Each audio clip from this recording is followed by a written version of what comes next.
ang mga katutubong Aita sa Mount Pinatubo sa Capas Tarlac at ang bago nilang ipinaglalaban. Walang ginagawa sa tagal ng panahon. Bakit nila binarikadahan ang daanan ng mga turista? Wala na po kami dyan sa market. Wala na muna. Yung napapanggap po namin, hindi rin sapat. Sa ngayon, patulungan kaming mga Aita. Paano naman nung mga katutubo, wala na bang ikakaangat sa buhay? Kung hindi po kayo sasama, pipilitin namin kayo. Sige! Ngayon lang ako napusasan ng ganun. Dadakpin ninyo ang katutubo sa kanilang lupa? Ano bang karapatan?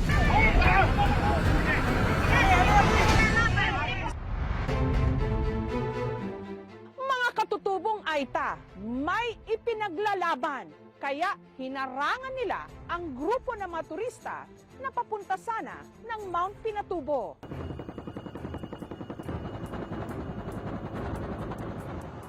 Ang pagputok nito noong dekada 90 ang itinuturing na second largest volcanic eruption of the 20th century. Pero makalipas ang mahigit 3 dekada, ang mapaminsalang bulkan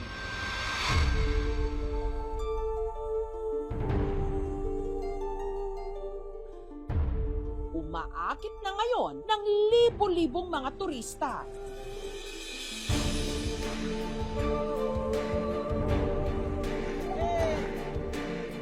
Ang dinaanan kasi noon ng rumagasang lahar, nag-iwan ng napakagandang tanawin.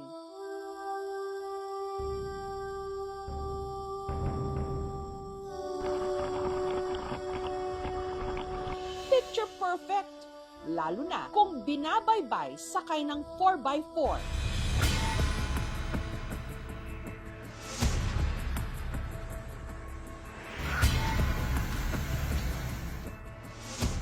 Habang ang view sa Crater Lake nito, makapigil hininga.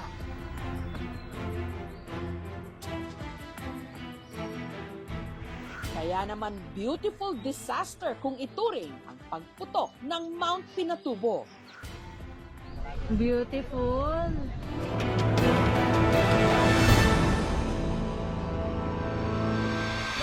Wala na po kami dyan sa market. Wala na muna, ma'am.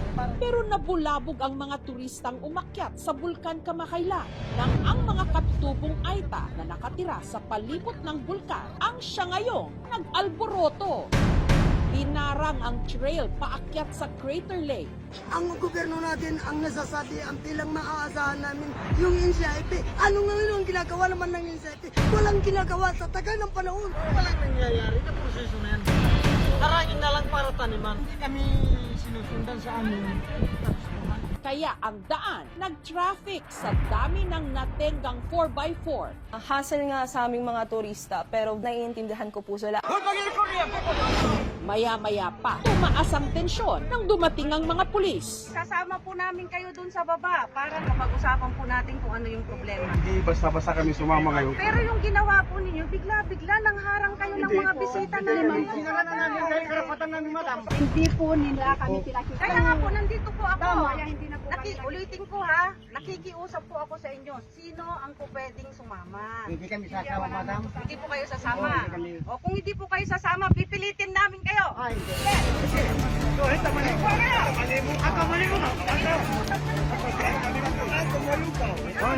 Pinilit nila kami.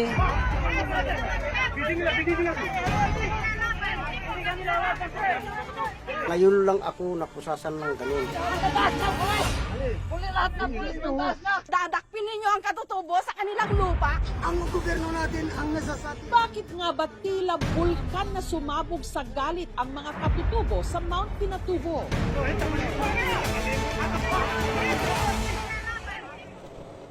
Ang mga nangharang sa trail, mga miyembro ng iba't ibang grupo ng katutubong Aita na nakatira sa palibot ng bulkan na sakop ng Capas Tarlac. Isa sa mga ito, ang mga tiga-barangay Maruglu na si Bayani, miyembro ng Sumaowang Clan at tumatayong chairman ng grupong Labayku. Ang ginawa raw nilang pagharang sa mga turista, pagpapakita ng kanilang protesta.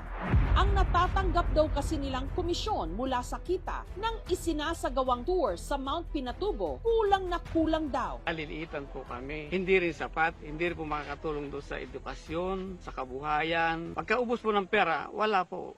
Ang ilang daanan papuntang Mount Pinatubo itinuturing na ancestral domain ng mga Aita.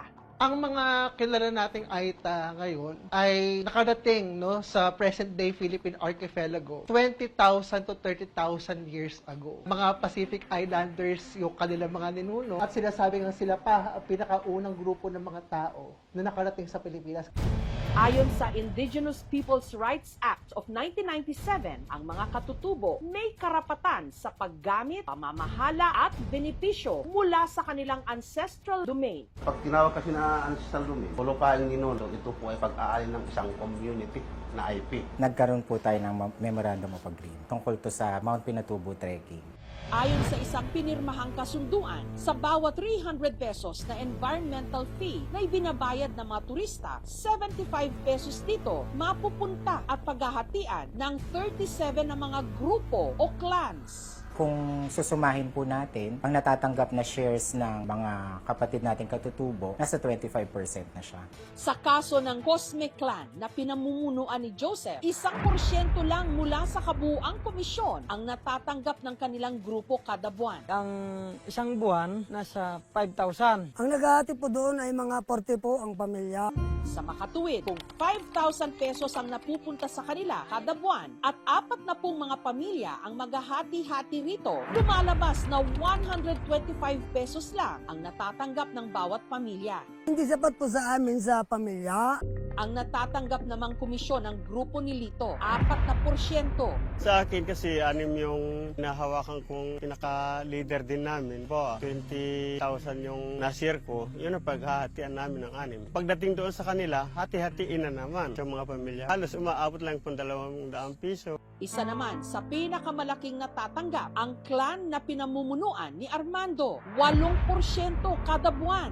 Pinakamalaki 30,000. Yung pinakamahina, nasa 5,000 3,000 ganyan. Pero 20 pamilya naman daw ang maghahati-hati rito.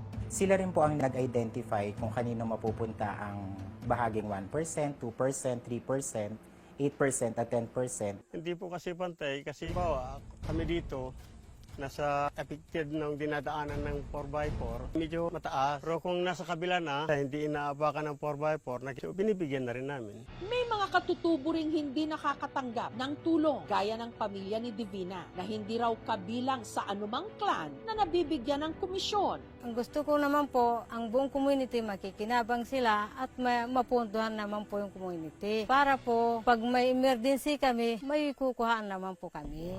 Meron naman daw silang kabuhayan, ang pagtatanim ng gabi at pag-aani ng puso ng saging. Hindi na po namin maayos mataniman yan, buhangin na po yan, ma'am. Kung bisang 500 ang nakikita namin lang, hindi namang araw-araw yun. Kaya para may dagdag kita, ang ilan sa kanila nagtutour guide. Pero maging ang sideline nilang ito, nanganganib. Marami na raw kasing mga tigapatag na hindi katutubo na pumapasok rin sa ganitong trabaho. Gusto po namin mangyari sana, 1 linggo sa katutubo. Dapat itaas yung sa koleksyon at kami na po yung mamamahala sa aming sektor na katutubo dahil alam po namin sagutin yung mga pangangailangan na individual. Sana yun. Patulungan kaming mga Aita. Paano naman nung mga katutubo, wala na bang ikakaangat sa buhay?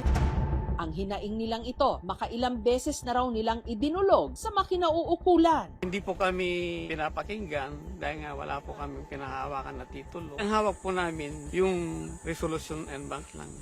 Ang titulong tinutukoy ng mga katutubo, ang CADT o Certificate of Ancestral Domain Title. Approve na po yung CADT. Award na lang po. Wala pa po kaming update sa level ng SIP. Yun lang ang sinasabi po nila. Nahihirapan po sila doon sa usaping overlapping. Meron silang ownership rights doon sa lupang ini-award sa kanila. Yung possession ng indigenous people should be recognized and should be respected kahit wala pa itong CADT.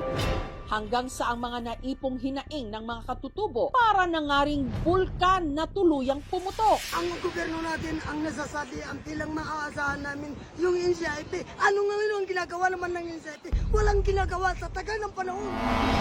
Kaya sila nagprotesta nitong April 18. Sino ang pwedeng sumama? Hindi kami sasama, madam. Hindi po kayo sasama. O kung hindi po kayo sasama, pipilitin namin kayo. Hindi. Sige.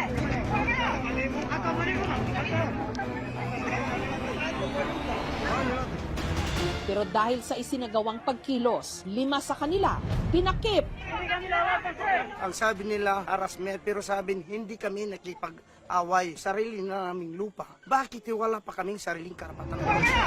Kung lider ako, kailangan bang ikulong ninyo? Sino pa ang magtatanggol sa kapwa ko katutubo? Kung hindi po kayo sasama, pipilitin namin kayo. Napusasan po namin sila kasi nga po ang pangamba ko dahil napilitan po silang bababa, baka po mamaya tumalon sila doon sa likod po ng aming mobil. Gusto ko silang ibaba para once and for all po matapos po yung usapan. Kung ikaw pinapaalis mo o hinaharangan mo yung tao dahil pumapasok sa lupa mo, wala kang krimen na ginagawa dahil ipinagtatanggol mo lang yung karapatan mo bilang may-ari. Walang dahilan para ka dakipin. Dapat hindi ito ikikriminalize. Kung wala namang nagsasakitan, walang dahilan para magkaroon ng arestuhan. Legal naman po sa tingin ko ang pagdakip po namin kasi unang-una po yung pagbabarikada po nila ng mga kahoy po dun sa daanan ng mga sasakyan, yun po ay papatak po sa grave coercion. Hindi po sila nakulong pagdating po dito at wala pong kaso na i-file po sa kanila. Pinasulat po sa amin na hindi na po kami uulit. Pumirma po kami.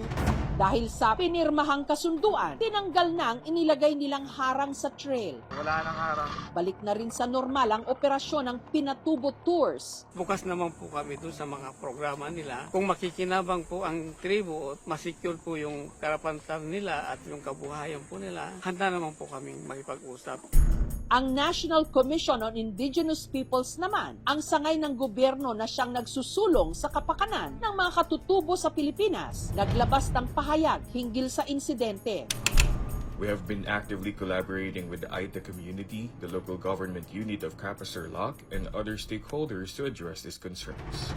Nagkakaroon tayo ng ongoing negotiation para maribisa ang kasalukuyang kasunduan. Magkakaroon na po ng percentage bawat programa sa kalusugan, livelihood. Willing po ang munisipyo na tulungan sila na magkaroon po sila ng kooperatiba na tutulong para nga ma-handle ng maayos yung mga shares po nilang natatanggap. Pantay-pantay na po ang matatanggap ng bawat clan. Gusto po namin dapat itaas po yung sa collection at kami na po yung mamamahala sa aming sektor na katutubo.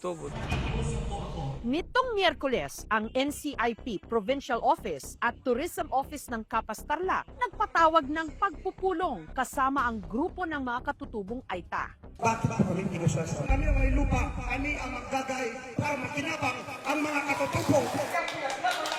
Ay, sarili ng lupa ang kahuhulihin sa sarili ng pamumuhay, sarili ng lupain. Hindi na kumangaman yan. Basta ayusin lang po. Nababawasan po mga turista natin. Nababawasan din po yung bahagi na nakukuha po ninyo sa tourism. Meron po tayong proseso para po sa mga kahilingan ninyo. Nagbigay ng listahan ng mga katutubo sa nais nilang mangyari at mapatupad sa gagawing bagong kasunduan. Kung gusto nyo ng gate pass, bibigyan. Para makita nyo kung ilan talaga yung pumapasok. Tuloy-tuloy po ang ating pag-aayos. Pinapakinggan namin ang inyong side. Nangingire ng mga katutubo ng multa sa lokal na pamahalaan ng Capas bilang peace offering sa ginawang pagdakip sa kanila ng mga pulis. Papatay tayo ng baboy. Pagkutura po kasi namin. Kailangan. Mapagbibigyan namin. Hindi po nila kami pinakita. Kasi Sinanilan yung 100 per head, yung hinihiling. Ngayon, direksyonan niya ng tama para malinaw na. Hindi naman agad-agad ibibigay yan. Kaya nga po tayo gumagawa ng usapin ngayon para itong magiging basihan sa paggawa natin ng bagong kasunduan. Hindi kasi nila mapataas agad-agad considering na it will create undue burden sa mga tourists. Dapat mas mataas yung sharing na mapunta sa kanila from the part of LGU. Actually, we are pushing for 60-40. Medyo nabawasan yung pag-alalahanin namin dahil pinakinggan naman. Lahat ng pinako ng NCIP at saka LGU, umaasa kami na matutupad at gawin nila. Yung mga dokumento kung saan ay makakapagpatunay na ang kanilang lupain ni Nono is now being reviewed by our body sa regional office. Pabilisin sa larong madaling panahon ito. Matanda na po kami. Ang kultura, kabuhayan at paniniwala ng mga katutubong Aita nakaugat sa tinubuan nilang lupa. Lupang pinagkukunan nila ng buhay at minsan ding pinagmula ng trahedya. Kung hindi po kayo sasama, pipilitin namin kayo. Sige. Sa isyong ito, dapat lang na maibigay kung ano ang sa kanila'y nararapat.